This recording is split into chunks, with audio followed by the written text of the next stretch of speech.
यह कहानी उत्तर प्रदेश के एक छोटे से गांव की है, जहां एक पुरानी हवेली थी जिसे गांव वाले भूतिया हवेली कहते थे। इस हवेली की कहानी बहुत पुरानी है और हर कोई इससे डरता था। कहते हैं कि यहां एक जमाने में एक अमीर जमींदार रहा करते थे, जिनका नाम ठाकुर रणवीर सिंह था। ठाकुर साहब का स्वभाव बहुत क्रूर था और उन्होंने अपने जीवन में कई अत्याचार किए थे। एक दिन ठाकुर साहब की हवेली में एक अज्ञात महिला आई जो बहुत ही खूबसूरत थी।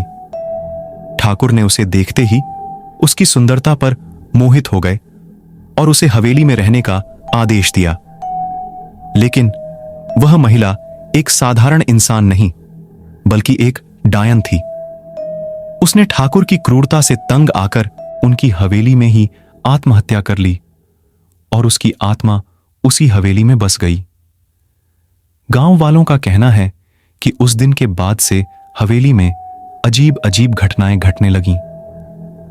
कभी दरवाजे अपने आप खुल जाते, कभी खिड़कियां जोर जोर से बजने लगतीं और कभी कभी हवेली से अजीबोगरीब आवाजें आने लगतीं।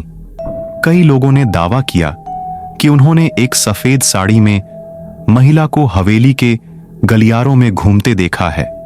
एक बार गांव के कुछ नवयुवकों ने हिम्मत करके हवेली में रात बिताने का फैसला किया। रात के करीब 12 बजे उन्हें हवेली के अंदर से किसी के रोने की आवाज सुनाई दी। डरते डरते वे लोग उस आवाज का पीछा करने लगे।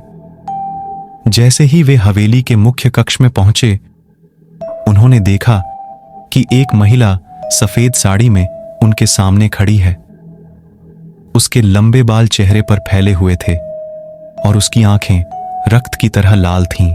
वह महिला अचानक से जोर जोर से हंसने लगी और फिर अचानक गायब हो गई। उन युवकों का डर के मारे बुरा हाल हो गया और वे भागते हुए हवेली से बाहर निकल आए। अगले दिन उन्होंने गांव वालों को अपनी आप बीती सुनाई। उस दिन के बाद से कोई भी उस हवेली के पास जाने की हिम्मत नहीं करता। यह कहानी सिर्फ एक कहानी नहीं, बल्कि एक चेतावनी है कि कभी कभी कुछ जगहों पर कुछ ऐसा होता है जिसे हम समझ नहीं सकते।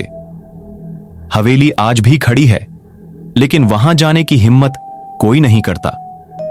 गांव वालों का मानना है कि वह आत्मा आज भी हवेली में कैद है और जो भी उसकी शांति भंग करता है, उसे अपने क्रोध का शिकार बनाती है।